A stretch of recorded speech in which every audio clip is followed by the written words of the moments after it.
Welcome to this latest edition of the Ril Dil podcast. I'm your host, Ril Dil Quinn.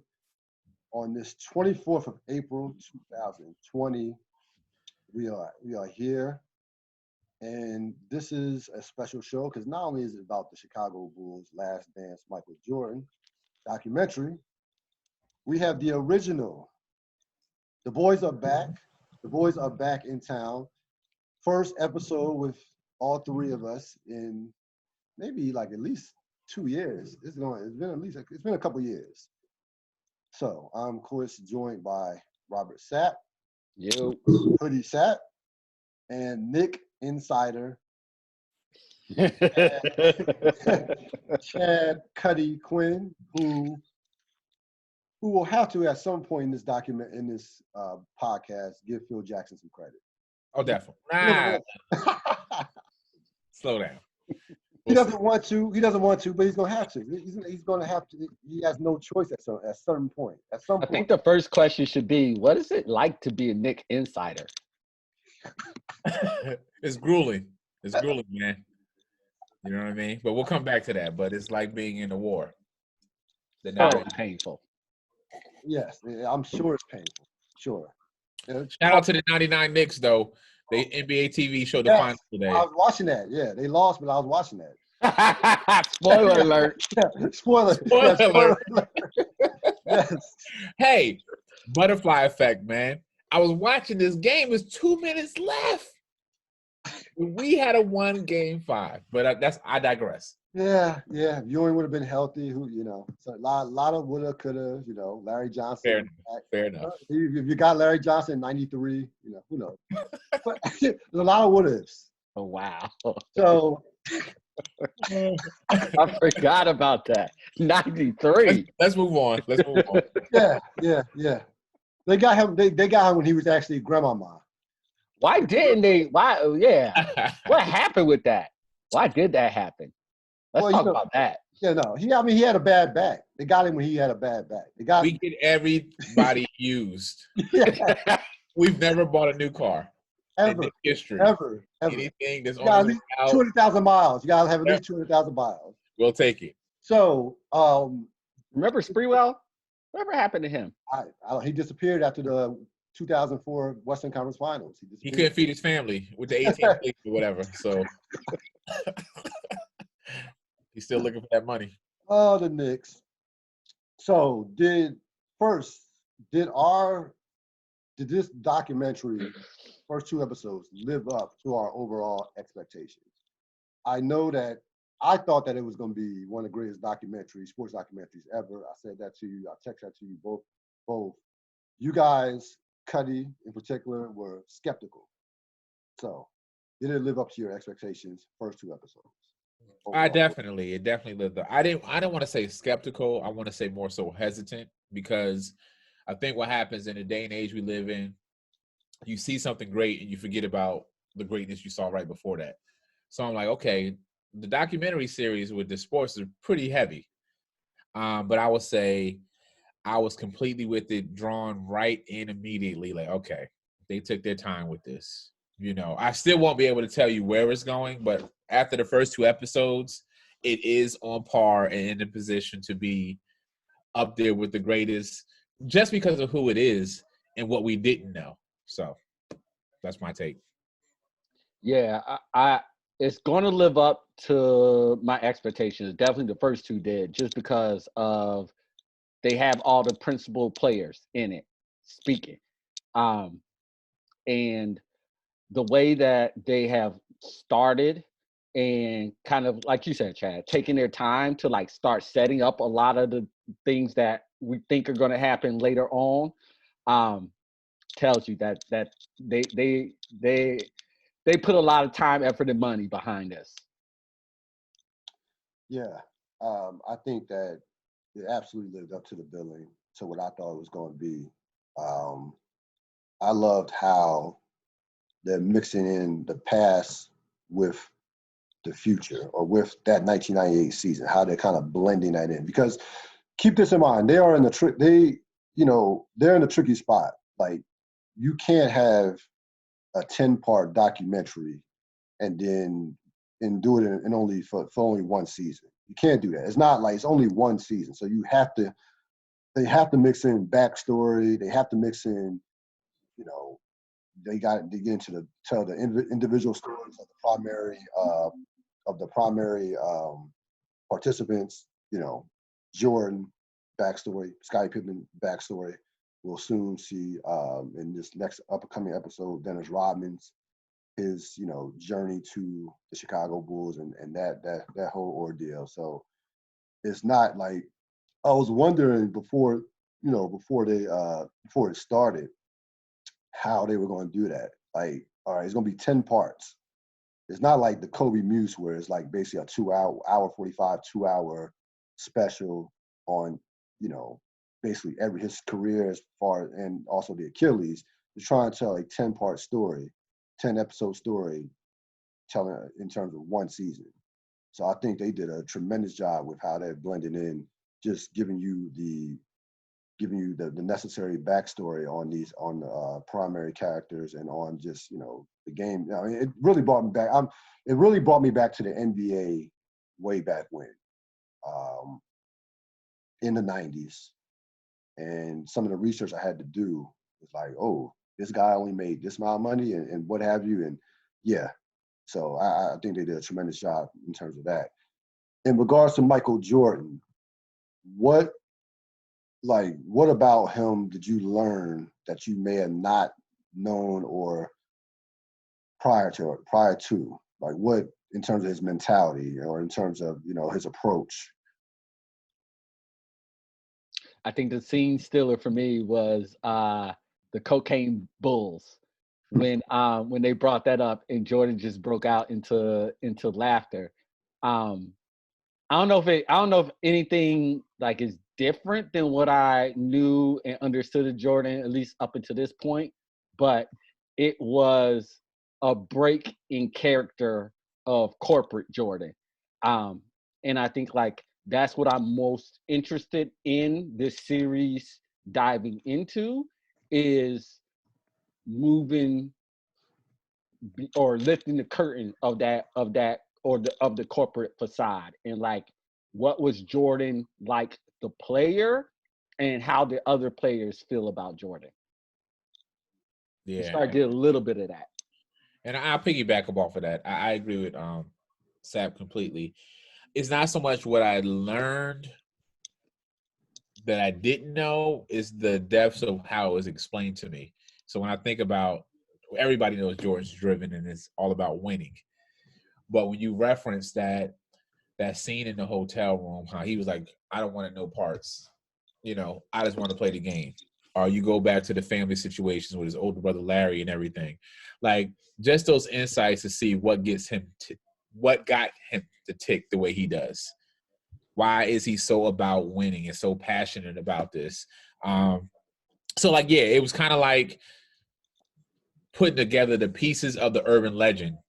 We hear all these myths and all these little catchphrases about how he is and why he is this, but for him to actually explain it and us to see that, I never knew that, and we talked about this the other day, like he came in, he went 3 years in North Carolina, right? Yes. Yeah. So it wasn't like he was like completely an 18-year-old and, but he was really young. But more importantly, they said he was talking to his mom every day. She would come up there and visit. He was a real life freshman going into the NBA. So I love the way they explained that. I think we knew about the will to win, how competitive he was. I think it dug, like you said, it dug deeper. And it's like, it's winning. It's like dudes say they want to win, but his drive to win, his willing, like he really was one to put his whole career on the line in terms of the injury. So he breaks his foot in '86, misses the majority of the season, comes back at the end. And they're saying like, hey, you're risking your career. Like if you try to come back, you're risking your career. Like, no, I'm going down to North Carolina. The Bulls didn't know He goes through this rigorous training. He's in the pool. He's working out. He comes back. His muscles were stronger than the broken foot muscle, leg, and calf. His calf muscle was stronger than the one, the one that wasn't broke, that was fixed. And he comes back and he leads them to the playoff, gets them to the playoffs, and then of course does what he does against Boston. That to me, like, that's going beyond wanting to win. I'm obsessed. Not only do I want to win, I love playing basketball. And you hear guys say they love playing basketball, or they, this, that, and the third, but the proof is in the pudding. Like, smart move, the smart calculated move would have been like, all right, I'm Michael Jordan. I got a chance to make tens of millions of dollars. I'll sit out the season and go on to the next season. Like, no, I'm going to come back no matter what. So I just think that, like, I knew he was competitive, but I'm like winning was everything. I like this. It really stood out to me. Like, winning was truly everything to this dude. Everything. Can I add to that real quick? I think to your point about winning being everything, the other thing that stood out for me was going back to this being pre-social media, pre-media hype. We all know about Jordan getting cut in high school and everything. Right. But he didn't have that same momentum going into the league. No. You know what I mean? So, like, besides winning, he had the chip of a blue-collar player. Like, his whole career. He had this chip of this blue-collar player that he wasn't. Because, and we'll talk about this later with the Hall of Fame speech, but it's like everybody else is getting all this fanfare about how they're the greatest and they're this and they're that. And he's like, no, I'm the best. You know what I mean? So, like, I feel like along with him, his willingness to win, he always felt like he had to prove something. And therefore, he wanted to spend every minute on that court proving that. So.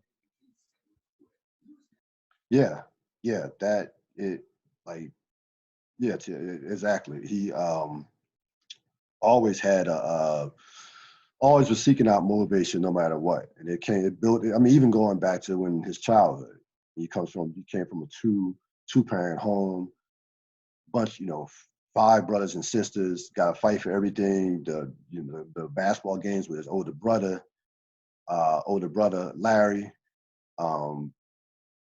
Even getting chastised by his father. So yeah, it all started at it started at a young age for him. I think with Jordan, I think that him coming back in that season was important beyond the scoring 63 points, because I think it set the tone for the culture of the Chicago Bulls. They barely get to the playoffs. They get swept by the Celtics, which they should have. But it was like, no, I don't give a shit about these draft picks, this lottery.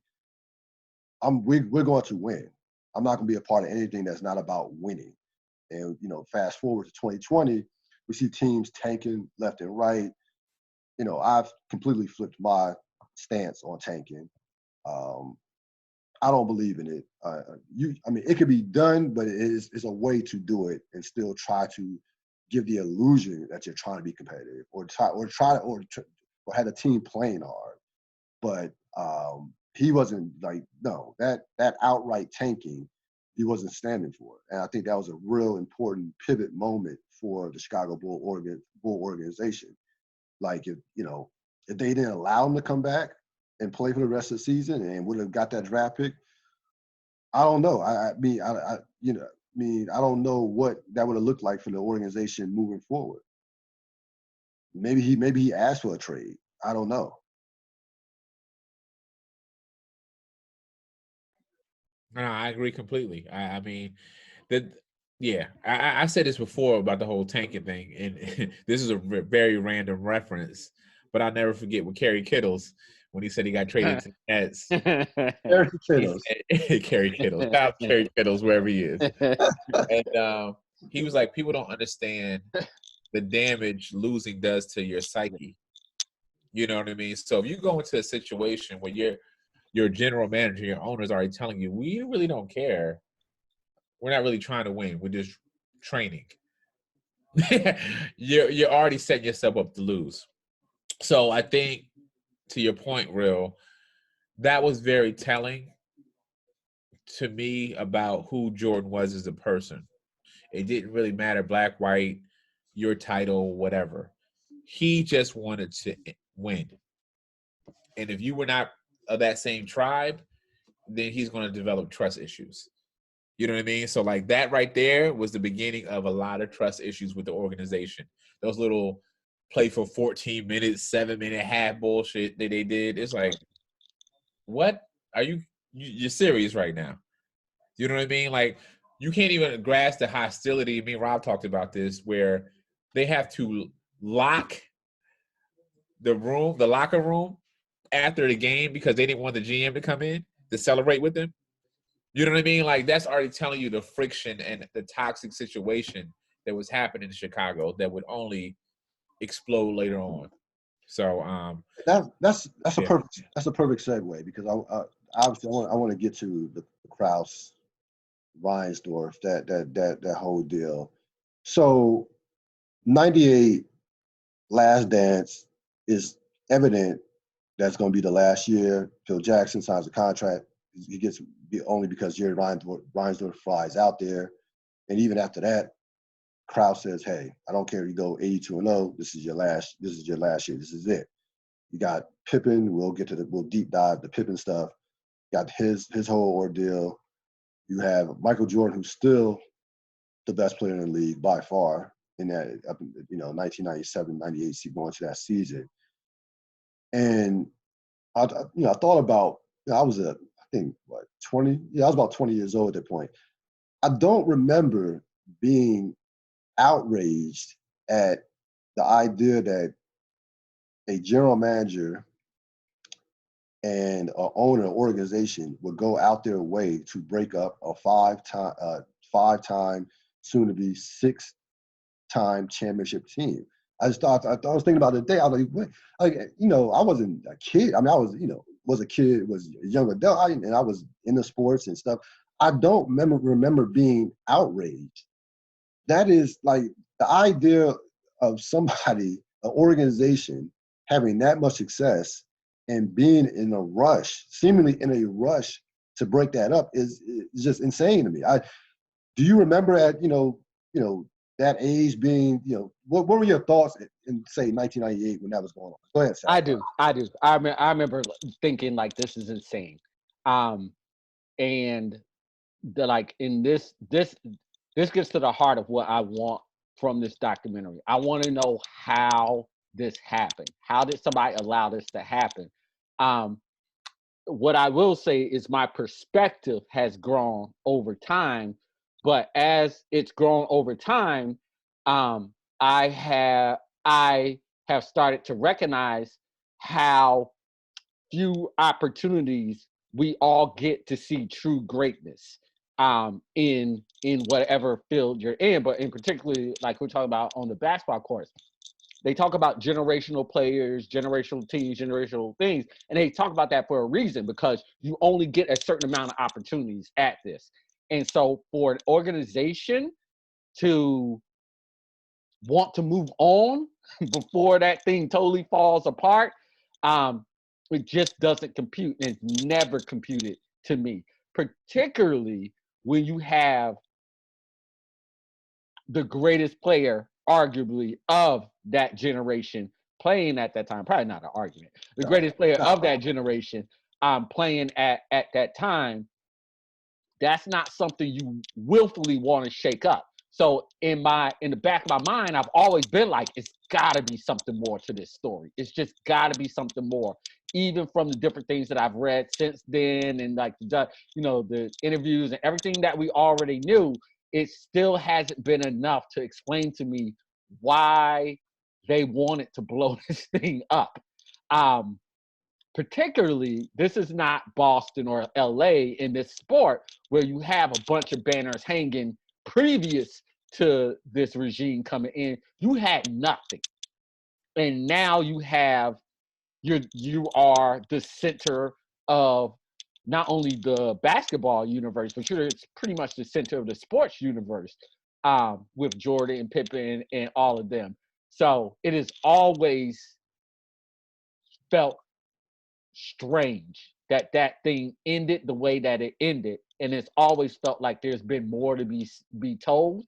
And so the selling point of this documentary for me in particular, when they were like unprecedented access of a crew during this season, I didn't know that, and I'm truly fascinated. Like, it's great seeing the backstories. It's great telling the story of how this thing came to be, but I really want to know the nitty-gritty details of how this thing came apart. Chad, go ahead. You look like you're chomping at the bit. I was laughing because I agree with both of you. You see the hat. I'm a Knicks fan, so I don't give a fuck about why they broke up at the time. It means nothing to me in my silo. Nothing at all. So that's where I was in whatever year that shit happened. Fucking good riddance. I don't care when the nigga retired. I didn't bring that up in the beginning. I don't give a fuck about Jordan, but I respect what he did. Everybody knows that about me. I'm the only nigga that had a couple pairs of Jordans, but I never liked Jordan. So I did not care about his journey, his struggle, whatever this shit was going on. But as I got older, this is where I come over to the SAP side and talking about greatness and like generational talent and all of this. And SAP, I have to tell you this, you're not going to get your answers, because the only answer is it's a racial situation. Jordan had too much power, right? When I think about an organization, I think of the two main things that you need is to win and to sell tickets. Jordan did both at the highest level. Like, at the highest level. We're winning every year in our box office. I'm the biggest name there. So there's no rhyme or reason to break that up other than it being a black man with power. And I'm not trying to go all whatever there, but like, I just have to name what it is. And I'm telling you ahead of time what I don't expect to see in this documentary. That won't be completely named. It'd be some bullshit excuses as why they thought that they could break this. Was he not healthy still? You know what I'm saying? Like, you got to give me something. That's not going to show in the documentary. We saw already in the first 2 episodes, I've never seen someone talk to a fucking general manager the way he did. This nigga was a bully. Jordan was a bully. Let's call it what it is. This dude just had everybody, black, white, male, female, nervous around him. He was a god.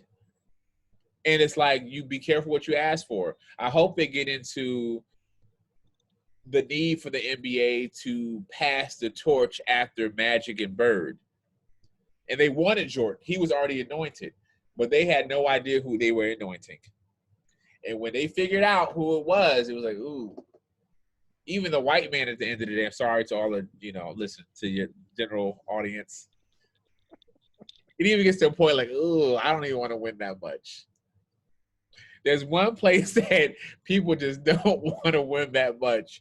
And I think it's just this black man has way too much power. That's just how I see it. Now, of course. So, yeah. Go ahead. So here's why I'm going to vehemently disagree with you.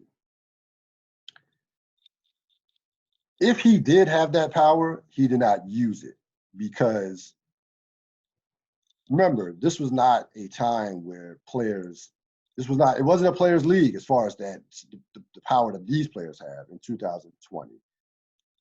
He could have easily went up to Jerry Reinsdorf and be like, yo, keep Phil, keep Scotty, sign me, bye-bye Jerry Krause. So to me, Jerry Krause had all the power, because Jerry Krause got what he wanted. He got Phil out of there, and he broke up the team. I don't think if Jordan had that power, he did not exercise. You're missing the point. We here. Okay, we gonna go. Go ahead. I'm in now. This is the danger of this documentary. It's the same thing I've told you offline about the Mellows and the Kanyes, and everybody in the world. And the same thing I preach to the students. Be careful. Please tell your narrative, because if you don't tell your story, somebody else is going to tell it for you. Every single time. Right now, the way this documentary is presenting, Jerry Krause is the ultimate villain. Right. He's the one that everyone is focused on as of right now. Last time I checked, he's still not the owner. So, and maybe you could correct me, the owner still could veto anything.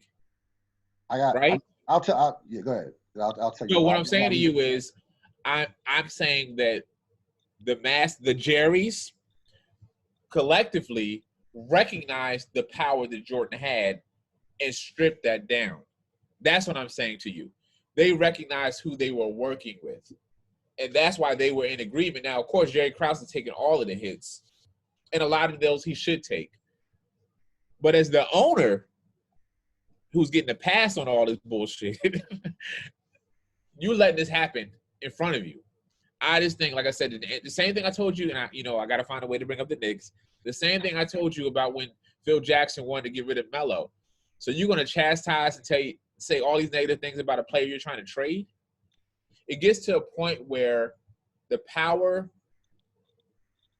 will mess you up with business. And I think that's what really was the downfall of the Bulls. It was a power struggle versus business. Business, that was a horrible business decision. But it was a power move. Yeah, no, it was no question. It was no question of power move. I got two things. One, back then, this is before owners lost their minds in the NBA. So back then, owners signed the checks. There was hey, I'm the owner. This is the general manager. We got basketball people. I'm not involved myself. This is before Mark Cubans and all the, and there were no Jerry Joneses in the NBA at this time. There were no crazy owners just picking player, doing that type of stuff. So Jerry, Reinsdorf said, hey, Jerry, you got it. This is your show. To Jerry Krause. The second thing is, I think Jerry Krause, obviously we know he's insecure, didn't feel like he got enough credit. I think the reason he wanted to break it up, and this is insane, but I think this is what he was thinking. He was fearful that they would keep winning. And the more they won, that means he's going to be even getting less credit. So if they're 7-time champions or 8-time champions, like, no, I got to break this up now. They already got 6. I wanted to break it up with 5 because I wanted to get rid of Pippen. We'll get to the Pippen stuff later. I got to break it. I didn't want to bring Phil Jackson back. I have to break this up right now. Let me ask you this real quick. If you really believe that, let me throw a hypothetical at you. Do you think that Jerry Krause would still want to break that train up, if Jordan was nice to him? You think if they had won 6 or 7 or 8 and Jordan was like, oh, I love Jerry's, you think he still want to break that up? No. I think I think if Jordan was kissing his ass, yeah, he wouldn't have broke it up. No, I'm saying he was insecure in terms of But that goes back to power. Where does that insecurity come from? When he gets on that fucking bus, he's nothing but an assistant. He could be a ball boy, the way Jordan talked to him with all those other players saying that. The way Pippen chastised him with all the other players saying that. No, I don't disagree from a standpoint that it was a power move. But I'm saying to you is I'm giving my theory on why he broke it up as well. He did not. I still think I'm adding on to that. I think he was fearful that they were going to keep winning. Because remember, he was like, he didn't say this, but Jerry Reinsdorf was like, yeah, Jordan was still at the top of his game, but the rest of his group was getting older and what have you. He was trying to make excuses on, give some reasons on why they were breaking it up. Try to make themselves look smart, like, hey, we're looking ahead and what have you. I think Jerry Krause and again Jerry Reinsdorf deserves. I think Jerry Reinsdorf deserves even more blame than Krause because you are the owner. You can stop this shit just like he stopped the Phil Jackson shit. Like Jerry Krause wanted Phil Jackson out after the 5th championship. Jerry Reinsdorf flew out to Montana and was like, no, we can sign you to a 1-year contract, another year. So Reinsdorf had the power. He's the owner. He can do whatever the fuck he wants. He could have shut that shit down easily. But I think Krause, along with what you're saying about the power move, I think and this is just insane, he didn't want them to win again. So I break this up. I'm going to rebuild this team, and then we're going to win anyway. And then I'll show you that organizations do win championships. Now, that's completely insane because they never did anything up until Derrick Rose got drafted and what have you. That was like a whole decade or so past, a decade and a half past when Jordan and them left, or when Jordan's last game with the Bulls. But I think Krause thought that he was going to break this up in his evil genius mind. I'm going to break this up, and then I'm going to win. Then I'm going to build a team that's going to win a championship, and I'll show you.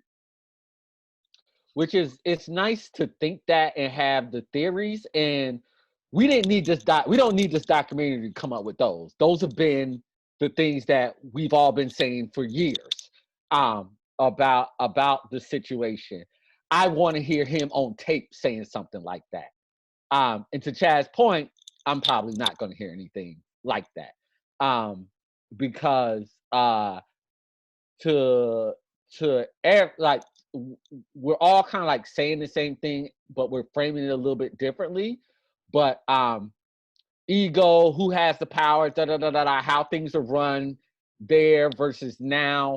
I think you can look at Jordan and you can look at him as the beginning of that paradigm shift where players were about to become more empowered, and it took people like LeBron to kind of like pick up, like not only to recognize not only their financial impact, but their impact on not only their athletic impact, but also recognize their financial impact, not only on the organization, but on the community. I've said it many times to y'all, LeBron James is a walk in the economy. And so that actually is way more powerful than what can be contained in a uniform in Cleveland or in Miami or in LA, what have you. The same could absolutely have been said for Jordan. Jordan leveraged that in a bunch of different ways. He just didn't take it to the next level. It took generations of players to be there. But I definitely know who did start recognizing that and who did start fearing that. And that was the general managers and the owners. I think the owners probably felt a little bit more secure because, of course, they own the team, and the general managers could be hired and fired at will, as we'll grow to see. The only other response that I'll say, Cyril, is like how Reinsdorf and like other, like, you use the term like crazy, like the owners have always been the way that the owners have been. Some just got a little bit more vocal and comfortable outside in front of the camera. But they've always been manipulating things behind the scenes. Like you said, Reinsdorf could have cut all this off whenever he wanted, but he didn't. And that is the point. Why didn't he do it? And that's what I crave in this documentary, is getting somebody on the record. The reason why you do something like this, and that could be potentially fascinating, is because you get people on the record saying things that they have not said ever before. And so yeah. I mean, like that's been my whole thing. Back to your point, Chad, that's been my whole thing with all the different stuff that's going on in sports and the relationships between ownership, who is all white, and the I don't want to say population, not the population, the players who are mostly not white. We'll put it like that. That always brings up those dynamics, and that dynamic is absolutely there and present in all of these scenarios and situations. I just hope, and you're right, but I just hope they get somebody on camera saying those things. You're right, but I want it to happen. So, which is why you make a 10-part documentary, by the way. Yeah. Did you just string me along for 7 episodes? Maybe episode 9. They'll finally. No, it's not happening. Nope. It's not happening. That's foolish. So, Scottie Pippen. I have to admit it. I already knew Pippen was great, and his defensive prowess and his all-around play. He was basically the point guard, point forward. He almost revolutionized that point forward position when you think about it. I walked away really like thinking like this dude probably was the greatest number 2 of all time. Give some background to Pippen, the Pippen saga. He signs a 7-year, $18 million contract, 1991. So 1991, that's the year, of course, they won their first championship. He, at that point, is a legit top 10, top 15 player without question. I mean, probably top 10. And one of the outside Jordan, probably the best two-way player in the league. I understood why he signed that contract. Young country boy from Arkansas, 2 paraplegics in his family, never seen that much amount of money. And you have to, and to my audience, you have to remember this. NBA contracts, the structure in the early 90s versus now are completely different. Now, there's no way you would sign a 7-year deal now. You sign shorter contracts, big money, opt-outs, things of that nature. Back then, there were no short contracts. Jordan had an 8-year, $25 million contract that was not up, that he signed in 88, wasn't up until he was 96. Pippen actually made more money in terms of basketball salaries over their careers than Jordan did. I don't think people realize that, but he did. So you were going for the long-term money. Magic Johnson signed a 25-year, $25 million contract. You were going for these long deals. So that's why he signed that contract. But with that being said, it was a bad contract because he didn't have the foresight, or his agents didn't have the foresight to bet, not only to bet on himself, but just didn't have the foresight that the cap was going to go up, or that the players were eventually going to start to get paid. And, you know, that bothered him, of course, over the course of his career, and led to him cursing out Jerry Krause and them going back and forth. So that, in terms of that, that's my thoughts on the Pippen contract. It was a bad contract. I cannot blame the organization for giving him that, for not renegotiating that contract. I'm actually on Krause's side for not renegotiating that contract, because the whole ideal in sports is you're going to get is bang for your buck. So if I can get a player of that caliber from like $2 million a year, I can build up the rest of my team. The salary cap was not as big, of course. The salary cap that in 1991, of course, is much lower than it is now. No, I'm not going to renegotiate your contract.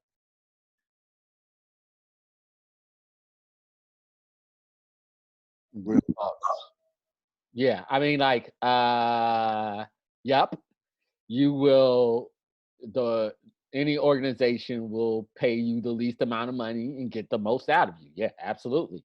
But I don't think that's the point of it. I don't think the point of the documentary and highlighting Pippen's contract was about what was good business for the Bulls. I think the point of the documentary highlighting his contract was letting you know the frustration that Pippen felt and how Jordan reacted to that frustration.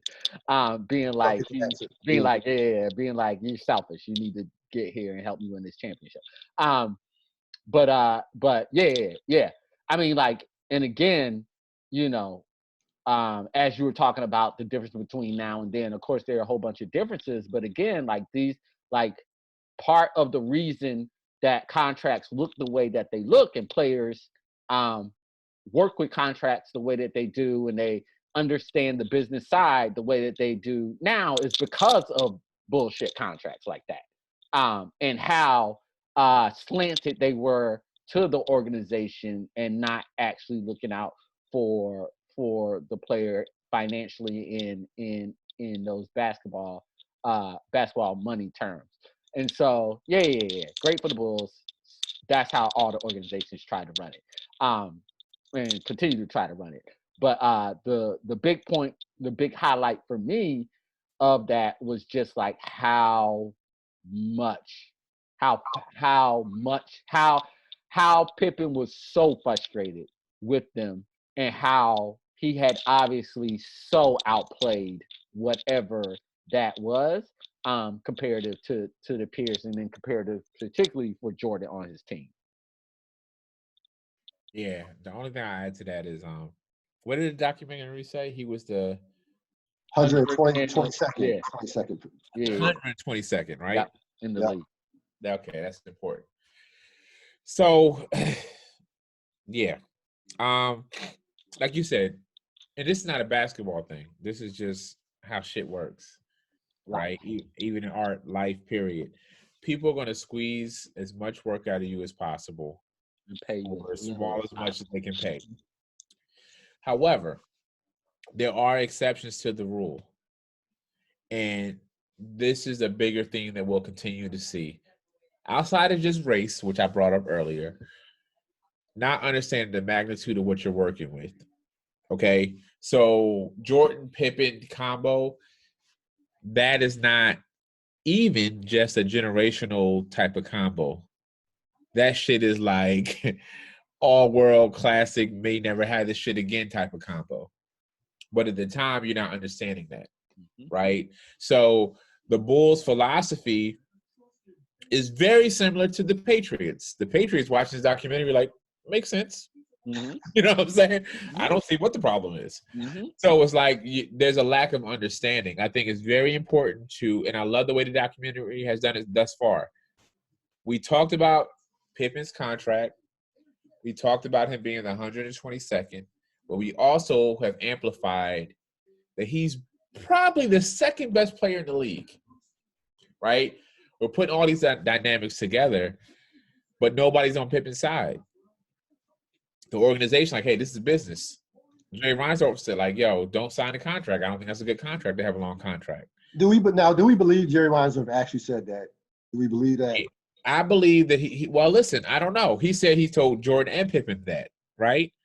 I'm not saying it didn't happen, but he did say also in that same conversation, he said, don't sign it, but if you sign it, don't come back to me. So that's what makes me believe him a little bit. Okay. Right? All right. Now you add on to Pippen's journey.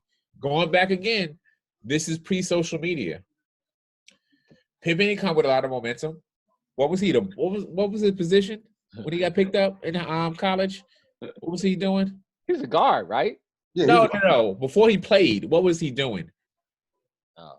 Is a ball boy? What was he doing? Oh, he was. I think he was the team manager. Exactly. Manager. Yeah. So the team manager. This is the mentality he's coming into the situation. Not just having two paraplegic family members. He's the team manager, right?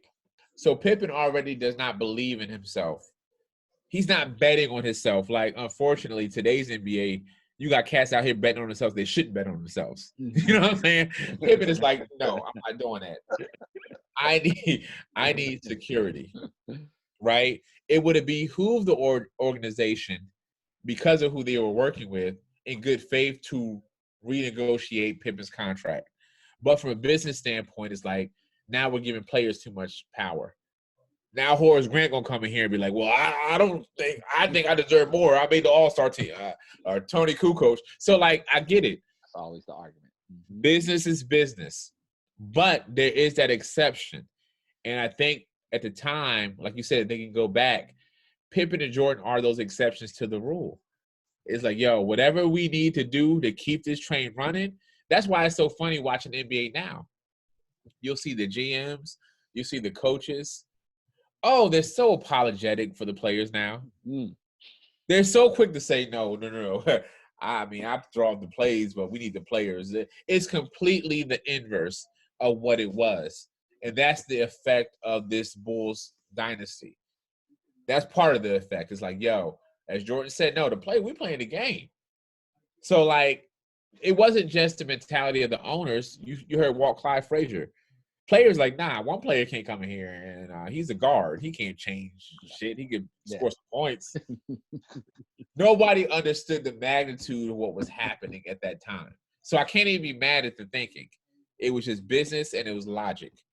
You know, so when people have all these memes about Pippen and all that, it's like, nah, listen, you got to understand where this dude was coming from. Yep. He just wanted security. I really appreciate that segment because growing up in that era, the 80s and 90s, I've always known, but I never backed it with statistics, what Pippen was. But to see statistically what he was, to see the beginning of the season, how they were losing, it made me think about the Kobe Bryants of the world. When Kobe, like, think about this. Hypothetically, that Bulls season without Pippen, Judd Bushler, who the fuck is on the Bulls, like, with Jordan? They got an old Dennis Rodman. That's the equivalent of Kobe Bryant with Smush Parker.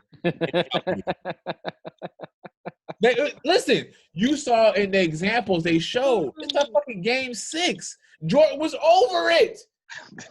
It was game 6. He's looking like, who am I passing to? Yo, imagine if Jordan had to go through that season without Pippen. So to have the biggest player on the planet not even back you, Pippen's on his own. He on an island.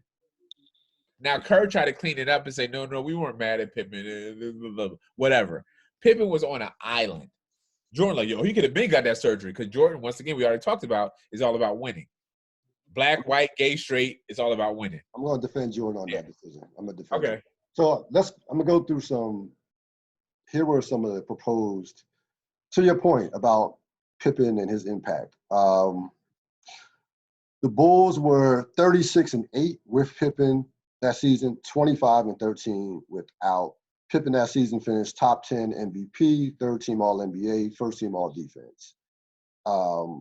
Here are the trades, or the near trades, in terms of Scottie Pippen. 94, first of all, the draft day trade, he's traded for Olden Polynice. Olden Polynice. And then not only did the Bulls get Pippen in that deal in 87, they end up getting B.J. Armstrong out of that deal in 89. So that was a win and a half. 94, he almost gets traded for Sean Kemp, Ricky Pierce, and the 11th pick in exchange for Pippen and also the 21st pick. 95, he almost is traded to Phoenix for Dan Marley, Wesley Person, and some picks. And of course, in 97, he's almost traded for Boston for the number 3 and 6 picks in the draft. That draft, some of those picks that could have been, that the Bulls could have taken, Tracy McGrady, Billups, Chauncey Billups, Ron Mercer, Tim Thomas, guys like that. So even beyond the salary where he was underpaid, even that pissed him off. But you're going to try to trade me? And I'm one of the best players in the world? That, I think, took him to a level of. There you go. That's completely it. Like you said, Pippen was a very humble dude. And we talked about this, and I told you earlier when I watched his Hall of Fame speech. He wanted to be appreciated.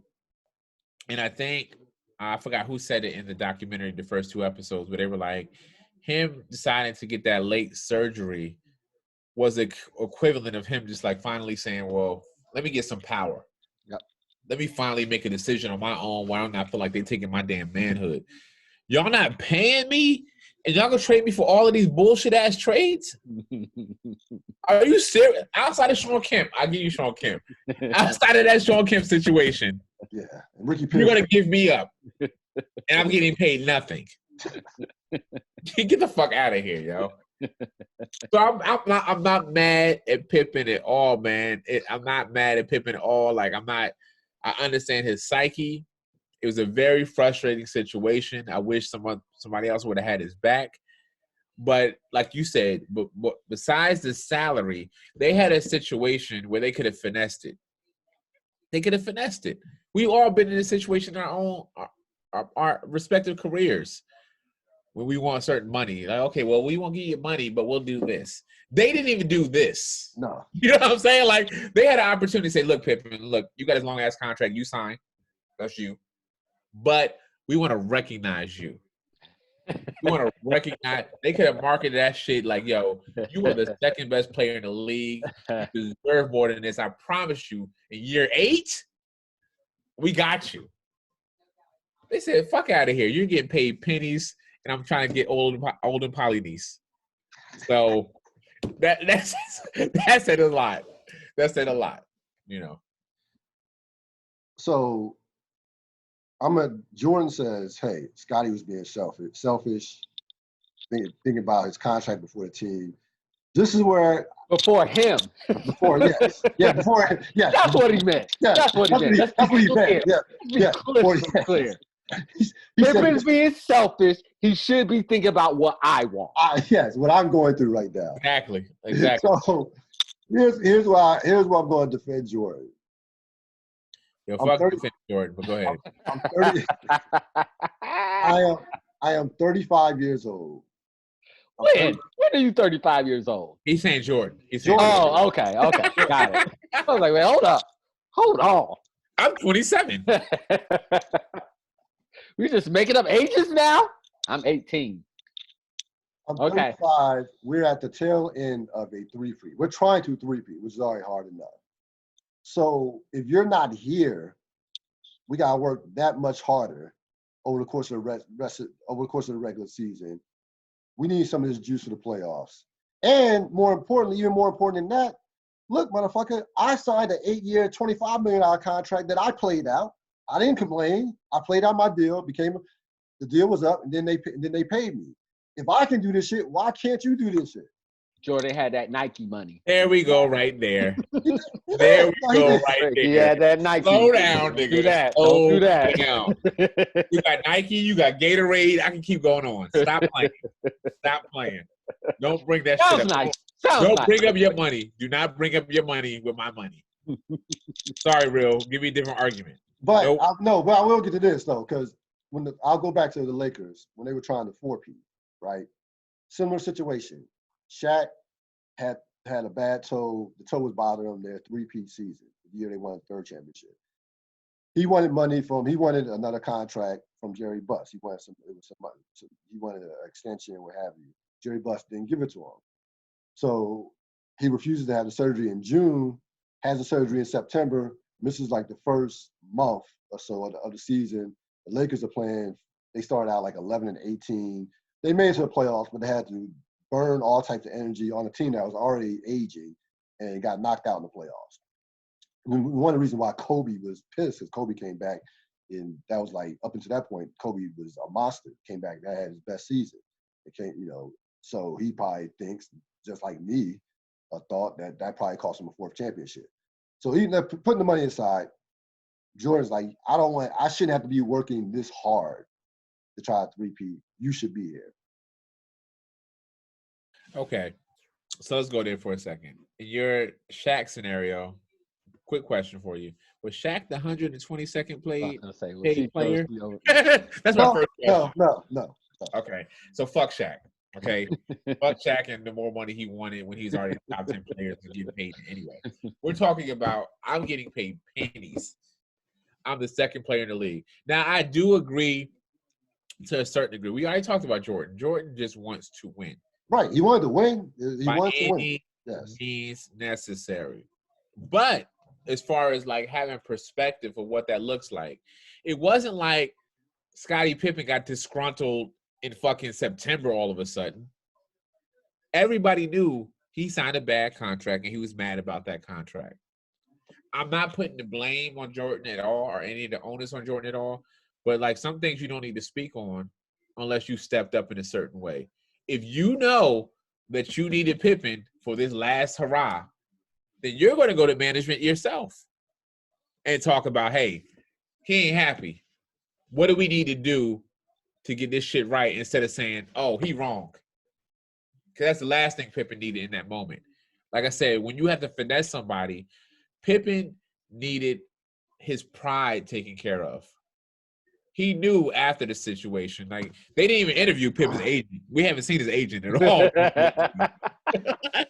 He's like chilling, like woo, so fine. No one's talking to the agent at all. And we're all here arguing and saying all this shit. No one's talking to the agent that signed off on this shit. He don't want that pub. So we're sitting here talking about Pippen's dumb, Jerry Krause is evil, Jordan didn't step up. But when Jordan, who is playing chess, knows what he needs, and Jordan said this even in the practice, fuck all these other players. I don't care whose feelings I hurt. You can leave. He said that you can leave, with the exception of Pippen. If you know, like, okay, I need Pippen, fuck Bushler, Winnington, and Joe Klein, or whoever else you want to name. I need Scottie Pippen. I, as Jordan, need to set up a situation where Pippen and Krause and Reinhardt, whoever, they're in the same place and we can fix the situation. Not simply saying, Pip is wrong. That was selfish because now we're 8-4, and that's why it's selfish. So I would ask Jordan. Oh, go ahead, Rob. You about to say something? Go ahead. Yeah, I was gonna say two things can be true at once, right? Yes. The Jordan single-minded, all I'm thinking about is the championship can absolutely be true, and it is true. On the other side, Pippen, undervalued, intensely frustrated, disrespected by the organization, can also be true. Um, the the fact is that those two truths didn't come together in a way that was satisfactory to Jordan. Um, in, in that. But Pippen's absolutely valid in his thought process, and of course, Jordan's absolutely valid in his thought process. The other thing, and I think this is the part where we as fans or people on the outside, we get it really twisted. We equate winning a championship with respect. And those two things are not the same thing to those players, right? It was more important to Pippen, it seems, at that time that he be valued by the organization than to give them the sixth championship. And I think that, like, when you look at it from that perspective, then it starts to make a lot of sense. To Jordan, the value was all about winning that championship, but to Pippen, it was about actually feeling the respect from the organization for services rendered, particularly after you've already won 5 championships. It's not like this was happening when everybody was trying to win their first championship. This is after the 5th championship. So you've already given everybody as much glory as possible, the city, the organization, and everything like that. You want to feel valued at that point in time. And he was not feeling value. So damn the 6th championship. Couple questions I want to know moving forward. I want to know, when we talked about Reinsdorf, like, why did you allow this to be broken up in terms of with Jerry Krause? I also would want to know from Michael Jordan, why didn't you exercise power in terms of going to the organization saying, hey, I want Phil Jackson, I want Scottie Pippen moving forward after they won the 6th championship? Those are a couple of questions I would want to know the answer to. And I hope that gets addressed. Because if you're Jerry Reinsdorf and Michael Jordan says, look, I will play next year, okay, 98, 99, which turned out to be a lockout shortened season, but whatever. I'll play next year. You bring Phil back, you extend Scottie. You tell me Jerry Reinsdorf is not going to hear that? Like, he's not going to think, even at the sacrifice of Jerry Krause?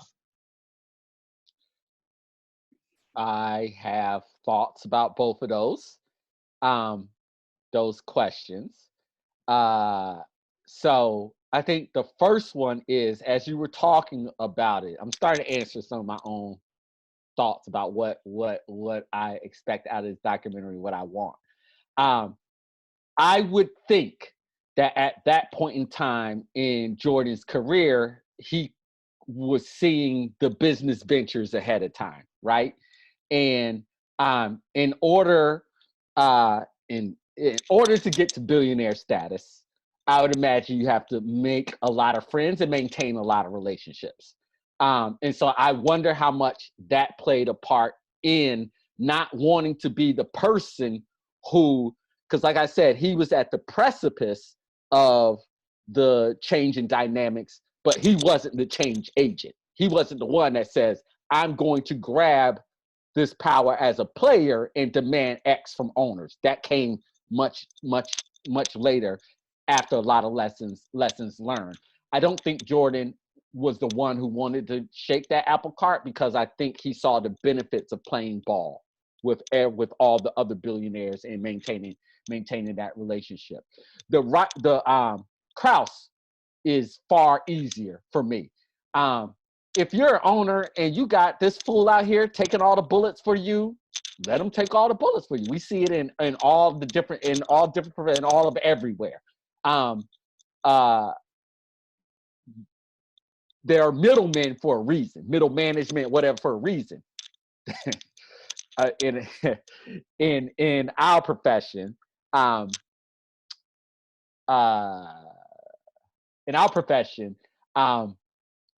there are certain jobs that in our profession, there are certain jobs where it looks like you should have more responsibility and power, but as we know, they are just there to, for lack of a better phrase, eat shit. And so I think that's obviously why Ryan Zorf wasn't the one. He, of course, is the owner. Nothing happens without his say so. But how many bullets you take, i.e., Mark Cuban finding out when you get out there and you run your mouth and you're the so one, they all come at you, versus having a person that is out in front taking those for you. That can be a shield. And so those are two potential answers. As you was talking, I was thinking about. Yeah, I agree. Y'all know me. Mm-hmm. So I'm gonna find an opportunity to bring up Jay-Z when I can. This podcast was not a podcast without Jay-Z being mentioned. It wasn't going to happen. Nobody was talking about Jay-Z. I just want to make it clear. No one was talking about Jay-Z I at would not all. be honest to who I am. Jay-Z's name never came up and was not a part of this conversation. But it's so relevant. That's it. Yeah, let me tell you why. You think about the situation with the NFL, right? And I'm bringing up Jay-Z lightly. It's not even big on Jay-Z. But it's like, when you don't understand the power and the magnitude of what you have, I don't think Jordan understood his power. I think he understood it in pockets. Like, he has the power to, in the documentary, get his suit tailored and tell somebody else, like, I'm not talking to this dude to ask me for autograph. You handle that. I could talk to the GM in a certain way. But I don't think he had an understanding of business. I think Jordan was so focused on the game and not the business side of things, which, to your point, Cyril, is why he didn't come up with this hypothetical scenario if we come back next year. You think about people who are nowhere on Jordan's level that had more power than Jordan. I'll bring up Carmelo Anthony. You know what I'm saying? Like, there's been countless players who come in and demanded certain things of organizations without even winning, right? Jordan had a resume, a whole platform to speak for itself, but he was just about playing the game. So during the time of, this is pre-Bobcats and all the other shit, he just wanted to play. He treated it as a player. So I think his mentality, these are all just me hypothesizing here at this point. Like, he looked at it like, I'm a player with so much reach, but with this reach, this is what I'm going to do with it. Not understanding that his reach expanded his own creativity. You know what I'm saying? Like, he had a lot more power than he gave himself credit for. And then the NBA was ready to understand too. You know what I'm saying? Like, Jordan, once again, to be very clear, as much as I don't like the guy, he's not somebody to put in the same category as regular, which is still irregular, generational talents. Jordan is a fucking unicorn. He was a unicorn. He was a four-leaf clover that came up out of nowhere. And he didn't understand that he was that completely. So all the little shit that he got, the little perks he got, that was great for him. But if he had really understood that I am the man that makes everything, then when I was speaking to Ryan Horst, I'm like, hold up. Let's talk about this for a minute. Krause said he believes certain people are replaceable, like Phil Jackson even. What if we say general managers are replaceable? I'm the player, we have the coach. Why don't we get rid of his ass? Now, unless the documentary shows those conversations and that friction, you know what I'm saying? Because you got to understand, like, it's hard to watch this with the knowledge that we have. Yeah. With where they were. Yeah. Right? So this is pre-LeBron and power moves and all of this type of shit. So it's very easy to critique these dudes. Like, why didn't they do that? None of this shit that LeBron and all these other players were doing was something we thought could be done. So that's what I'm saying. So I'm not knocking Jordan at all for that. It's like, with me being a black basketball player coming from Wilmington, North Carolina, as great as I am, it's still in a box his mentality, he can't even understand. It's the same reason he got a fucked up deal from Nike. He don't own Nike shares like that. Like, you got to break down like his business moves. You know what I'm saying? Like, so like as great as he is and the impact he had, he still did not understand his worth. So with him not understanding his worth, there's no way he can look at someone like Scottie Pippen and completely understand their worth. Because he's still operating in, I'm a basketball player. Whereas now the narrative is, I'm more than a basketball player. So I didn't mean to do this, maybe because I was drinking too much, but I gave Jordan a little credit for. That's a strong liquor. Yeah, that's it. That's Jordan credit. Yeah, Jordan credit. Damn it! You giving credit? Yo, not only you giving Jordan credit, he didn't kill Jay-Z. He's the Rosa Parks. He's the Ida B. Wells of this shit where we needed these trailblazers. He's the Jesse Jackson. There's no Obama without Jesse. You need you to stop. You need you to stop. Jesse Jackson. He's Jesse Jackson. Okay? He took some L's. So before we look ahead to episodes 3 and 4, the last thing I took away, one of the main things, last thing I took away from this is it gave me more, even that much more respect. Rest in peace. Who? I said it gave me even that much more respect for one Kobe Bryant. Oh, okay. Because I'm like, you try to copy this dude.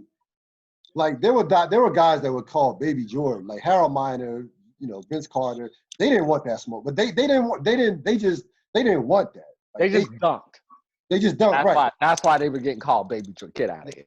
Yeah. No, they didn't want that either. They didn't. I remember that era. Yeah, they didn't want any part of that.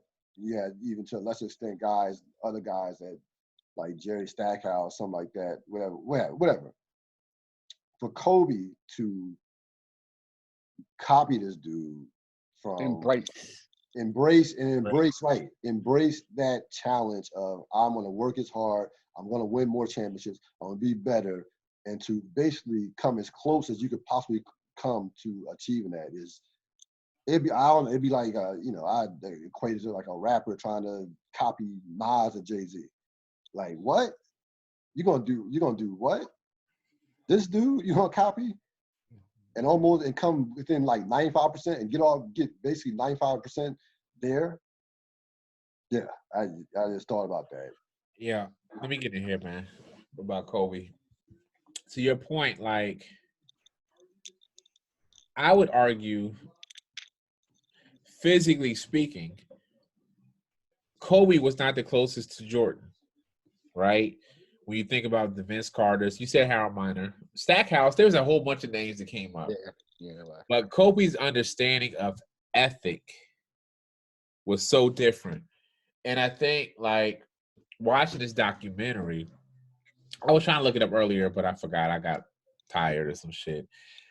I was thinking about how many games Jordan actually missed during the regular season and the games that he missed that he didn't want to miss. And I know I don't like watching these things in silos as a way to break down and diminish other players, right? Like, I don't want to see, oh, well, this is why LeBron James, I don't want to hear all that shit.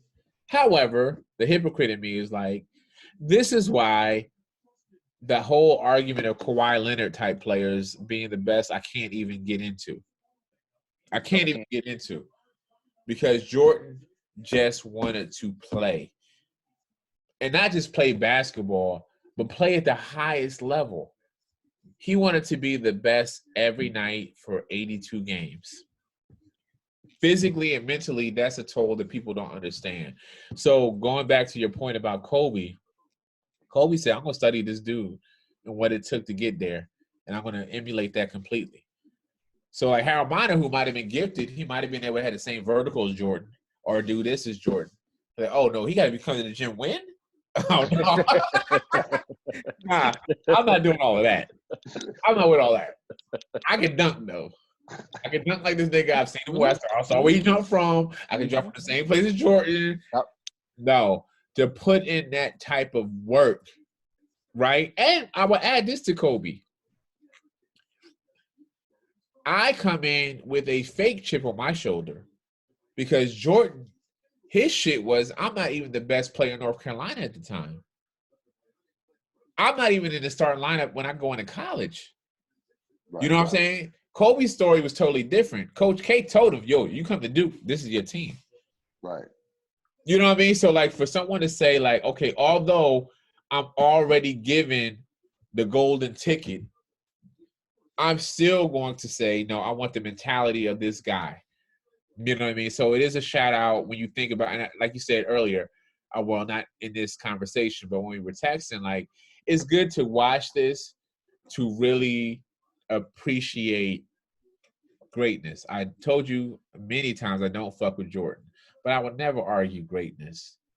I can't watch this shit. I'd be like a fucking hypocrite or just a hater just to be sitting here like, they don't impress me.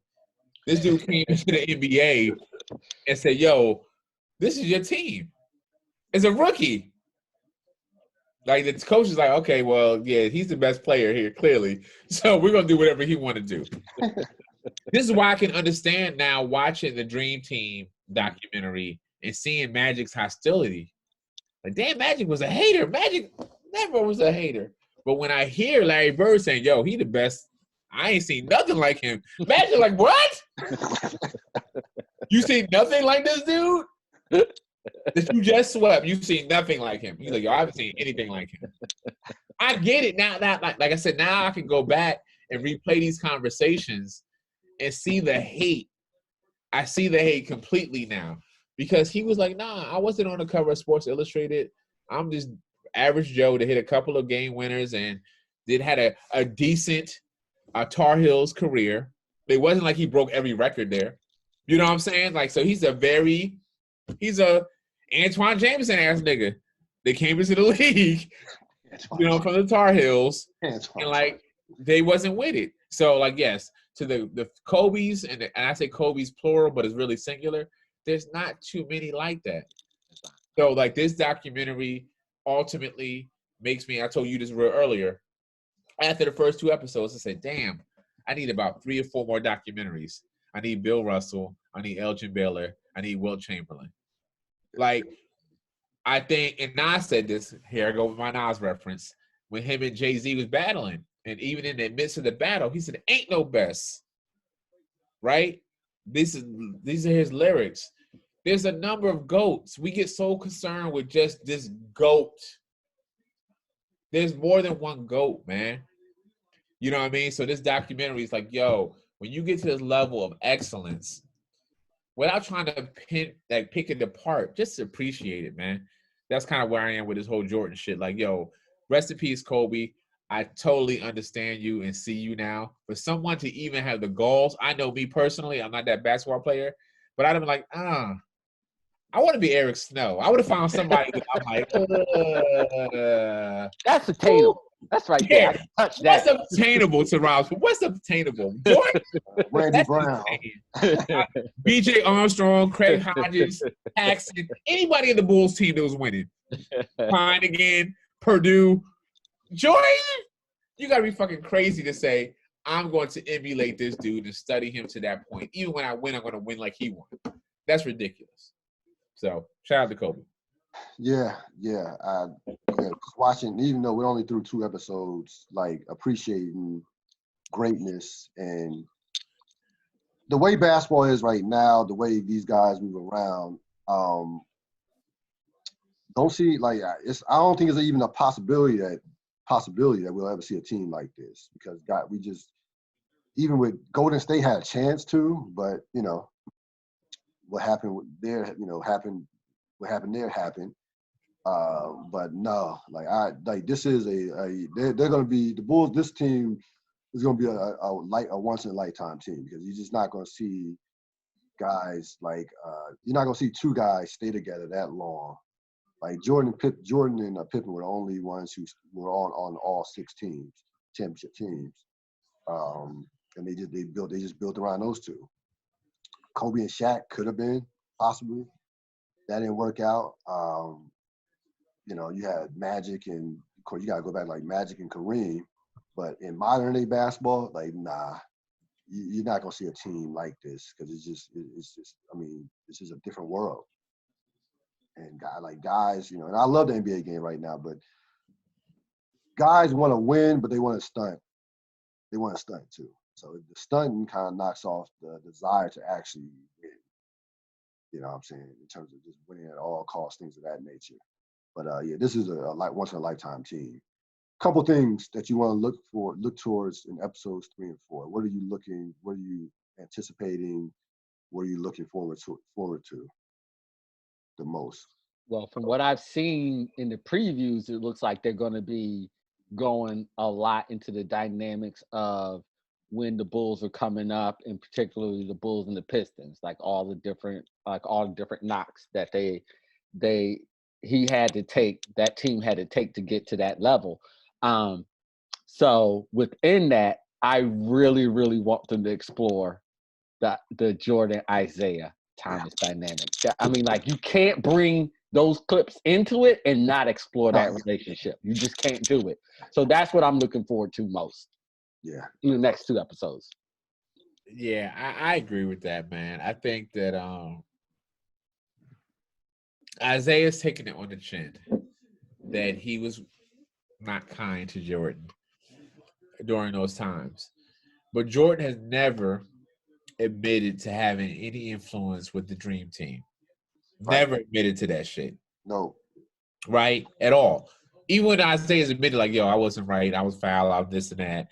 And I'm not saying I just would like what I want to see, because we all know at this point, like Rob said this at the beginning, like, there's so much that's been told to us that we've, online or whatever, we know about Jordan. There's not new news. So, like, him struggling with the Pistons and them beating him up is not anything new to me. What I would love to see is the animosity of the players that knew Jordan was already the appointed one. I want to see that side of things. I want to see the John Sallies of the world saying, look, man, they already knew they wanted Jordan to take over the baton after Larry Bird and Magic. Like, you think about the Dream Team documentary and Magic, these insights are provided very quickly. You're like, oh, nobody can touch Jordan because that's a call of foul already. Like, so the players already knew. They talk about the Jordan rules that Detroit had, but let's talk about the Jordan rules that the NBA had. I would love to see that, as far as they're building their brand and he's next in line. But like I told Rob earlier, there's certain things that I want to see even that I don't expect to see.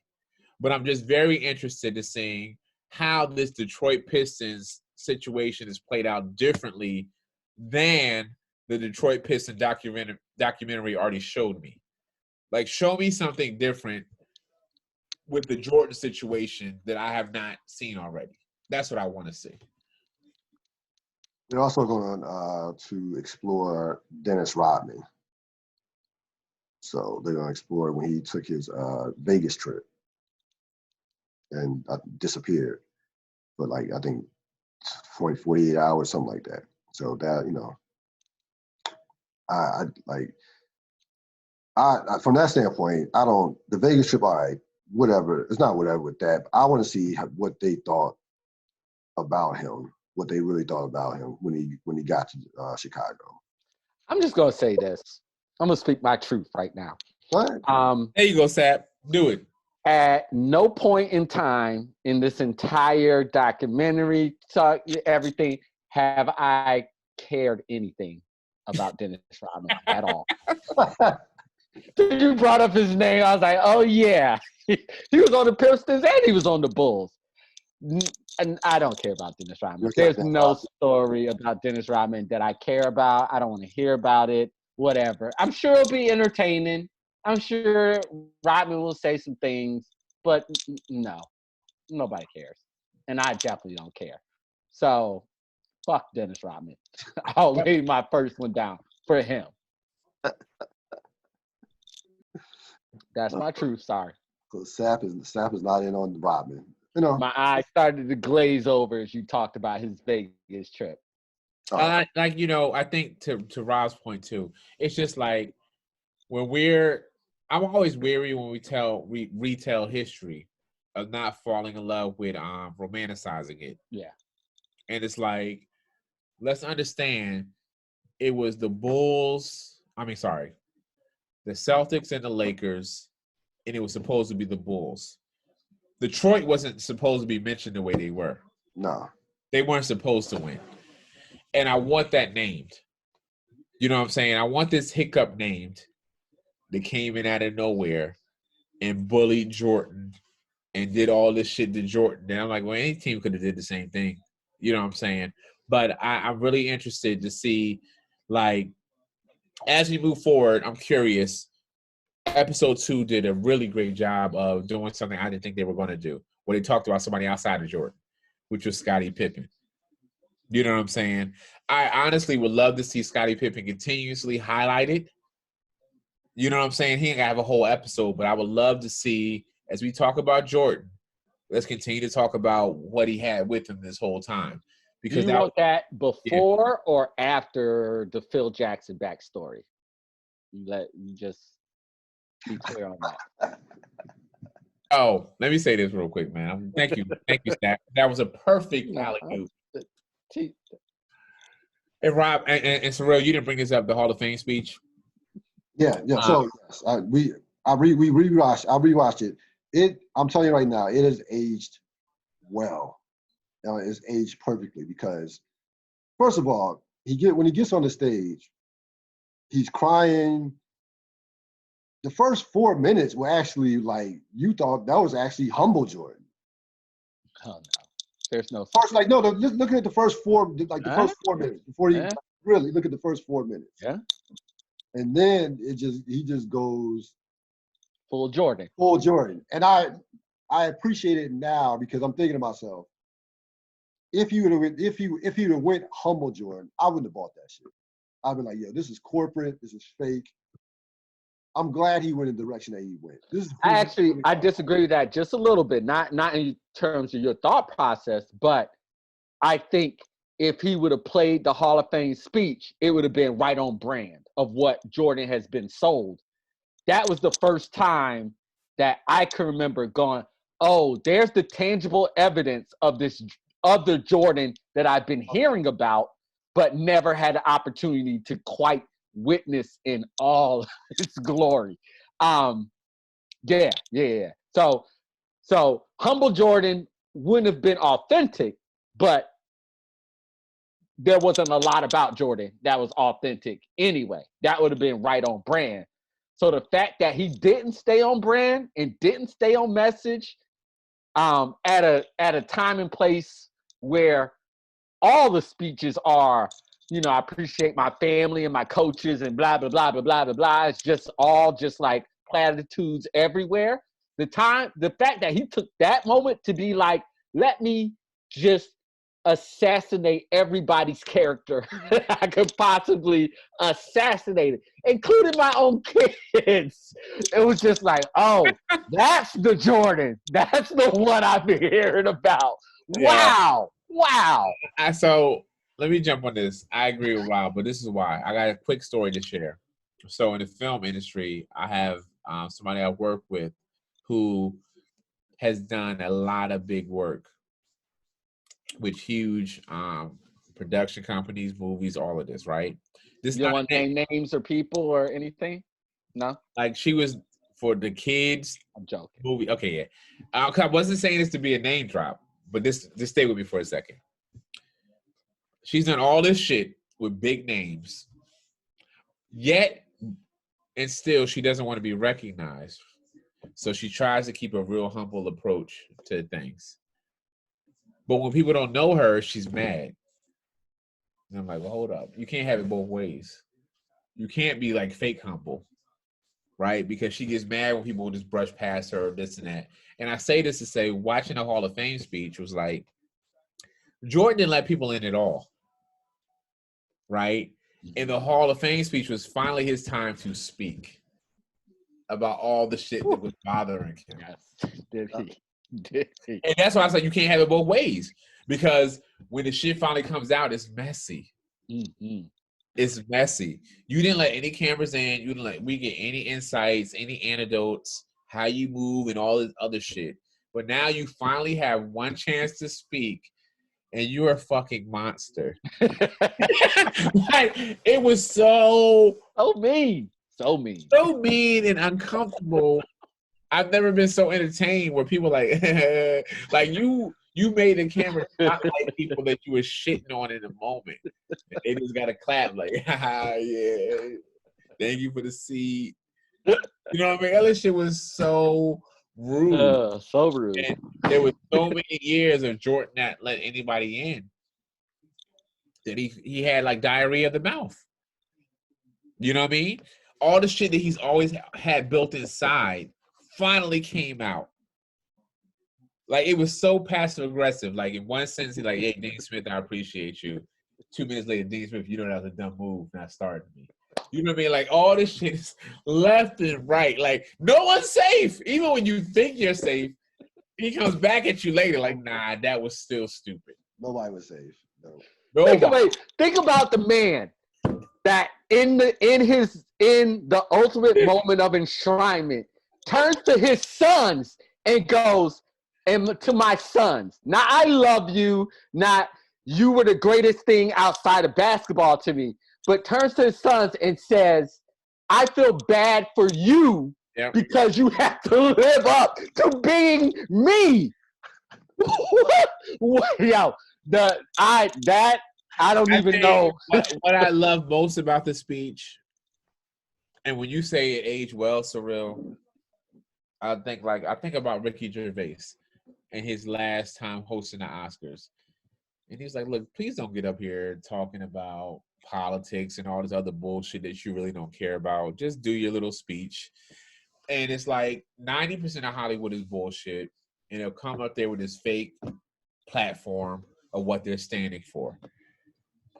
Jordan was unapologetically, and we use that word too loosely now, a narcissist. Mm-hmm. So many of the greatest are narcissists, and they don't show that. They find a way to do this fake humility thing.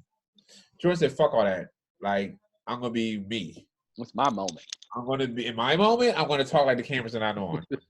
So, like what Snoop said when he got his fucking Walk of Fame, you know what I mean? He got his little step, and he was like, "Yo, I want to thank me, and me." And like all this other shit. And I'm like, "Yo, I respect that. If that's how you feel, I respect that." The only person that Jordan, I watched that speech, literally, the only person that Jordan did not shit on was his mother. His mom. I was like, damn. Is that because the dad died?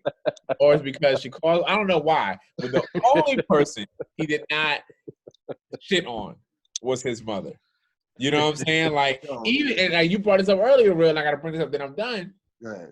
At the end of the day, Phil Jackson was cute.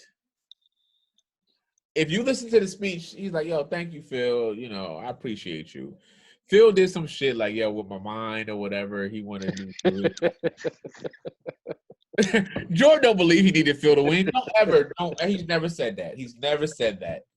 He appreciates him being the guy at the time that was there when I was who I was. That's all Phil Jackson was.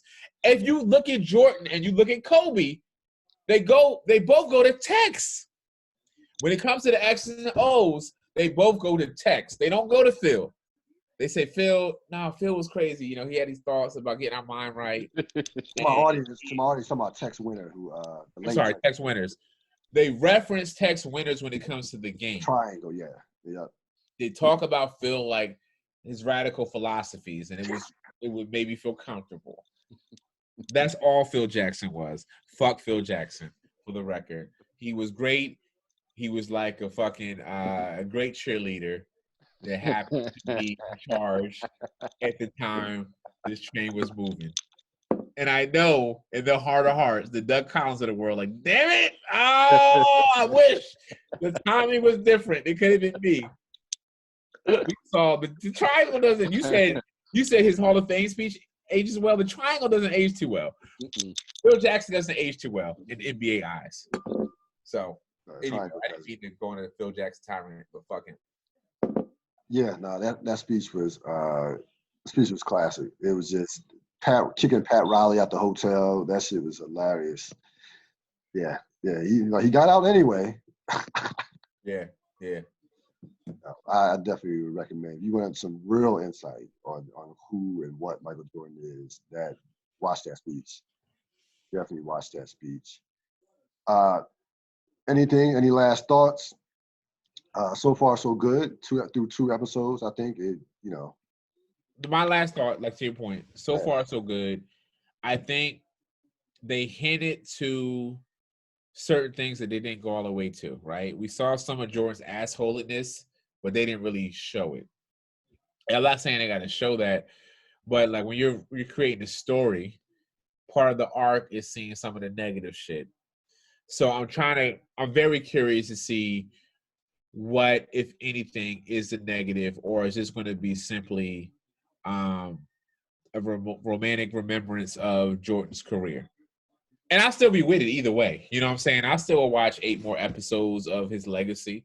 But I'm very curious to see how dark, how real we're going to honestly get with the story without just painting like, oh, he made every shot and he was invincible. I want to see the other stuff. So. Yeah, I agree with that. I think like when I use words like explore, that's what I'm talking about. Like again, in my mind, you miss a big opportunity with a project like this if you can't get people to go on record saying things that they hadn't said before. And so when I talk about like the exploration of Jordan and the Isaiah relationship, yep, absolutely. You have all the clips and the different things and the bad boys and the Jordan rules and all that different stuff. But then I want the commentary on it. I want the commentary from Isaiah. I want the commentary from Jordan, and I want as close to as real a commentary as possible. And so my great hope, even though you dashed it, Chad, pretty well, my great hope is with distance that opens up, that's able to open up a little bit more. I understand why it wouldn't. I definitely understand why it wouldn't, but that's my hope. All right. Looking forward to it. Looking forward to episodes 3 and 4, of course, on Sunday. You have nothing else to watch, so so there's this. And by the way, the ratings were great on this, as you would expect. The ratings were great, and I expect the ratings only to go up that much more. As always, thanks, fellas, for joining this show. All right, you be healthy, you be safe, bro. Be safe, fellas. All right. All right. Be back. Next time. Fuck Jordan. Peace out. All right. All right. Later.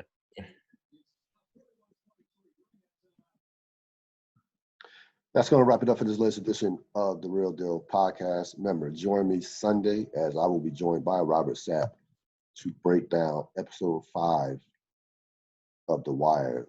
What's the name of episode? The Pager. Yes, that's episode 5 will be The Pager. So we'll be breaking that down. This podcast will be available by tomorrow morning. So it'll be available by tomorrow morning via iTunes, Stitcher, and other, and of course, my YouTube channel as well. So be on the lookout for that. Later.